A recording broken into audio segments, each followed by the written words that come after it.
Friday, August 22nd, you, the brave men and women of the joint services, will make a choice. A choice about who truly stands with you, who understands your struggles, and who will fight for your families. I have traveled across Guyana, and I have heard your voices. WIN has listened, and we are ready to act to improve your quality of life. WIN will reduce the cost of house lots by 40% for all service members. A grant of up to $700,000 to help you start the foundation for your homes. Your house lot applications will receive the highest priority.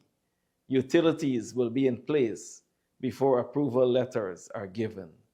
We want to ease your burdens so that you could better serve this great nation.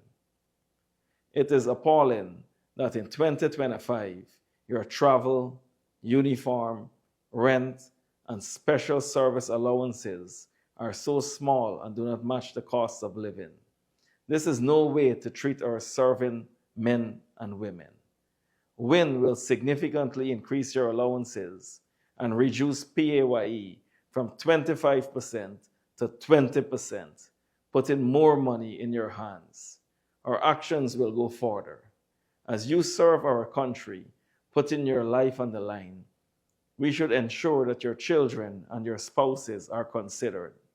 It is with that in mind that we will give each child a $100,000 cash grant and provide free transportation to and from school, a scaled salary increase of up to 50%.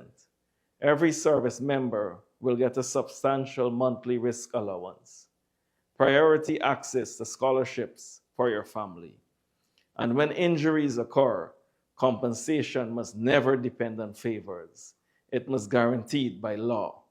All your medical expenses and recovery support will be fully covered. You will receive fair compensation as a right, not a favor. The families of our servicemen will receive a death in service compensation of $5 million, far more than the meager $1 million currently received. Maternity leave will increase from 3 months to 4 months. Station sergeants will be given duty-free allowance for vehicles of up to 2,000 cc, and inspectors will be given duty-free allowance for vehicles up to 2,500 cc. We will ensure there's a significant increase in your committed overtime, and we will continue to give you your year-end bonus. Your sacrifice keeps Guyana safe. Under WIN, you will be treated with the respect, dignity, and professionalism you deserve. As the next president of the Cooperative Republic of Guyana, I have listened, I have recognized your sacrifice and service. You deserve better, and you will get what you deserve. So as you prepare to vote on Friday, August 22nd, remember this. Together, we can build a Guyana where your service is valued, your families are supported, and your future is secure. Vote WIN in 2025. We will win together.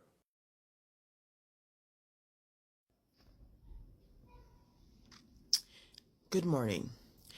Now I'm going to address something that I've been trying to bring some attention to for the last couple of weeks. For the last couple of weeks, I've been receiving complaints from offshore workers. They are not being given or allowed time off to vote in the upcoming election. Why are these foreign companies dictating, denying our Guyanese workers their constitutional right to have the day to come off those vessels and vote? All right? This is one I received this morning, as he asked for his identity to be hidden because, of course, in Guyana, as soon as you speak out, you're being victimized, you can lose your job and all these things. This is the kind of atmosphere our citizens or people, this is the condition they're surviving under. Fear. They're living in fear of victimization. Not you. Forget the fact that you're already being victimized by your own government, but your fear of victimization by these, not only your government victimizing, but this government is allowing these foreign companies to come into Guyana and victimize, ill-treat their own Guyanese, and nobody is speaking about it. So he wrote, he said, I'm an offshore worker in the business 4 years now. Firstly, do you know that offshore workers are on duty will not be able to vote due to, as they say, optional needs and no transportation. Also, the 5 Guyanese get offshore is overbearing. Just recently, I learned that 2 of my fellow Guyanese was terminated from another vessel. There is nothing or nobody to represent offshore workers, and we are the one feeling it at the hands of these foreigners. The foreigners deal with Guyanese. Y'all don't, okay, so he's basically trying to say that the foreigners don't deal with Guyanese easy. The victimization of Guyanese offshore workers, Guyana needs to be addressed by this government. This government has done nothing to address the victimization, the ill treatment, the Guyanese workers being underpaid on these offshore vessels. This government have done nothing to address these issues, and these offshore workers has been complaining. I have been complaining, but offshore workers since the opposition was in office, since in Total Tech, since in 2018 and 2017.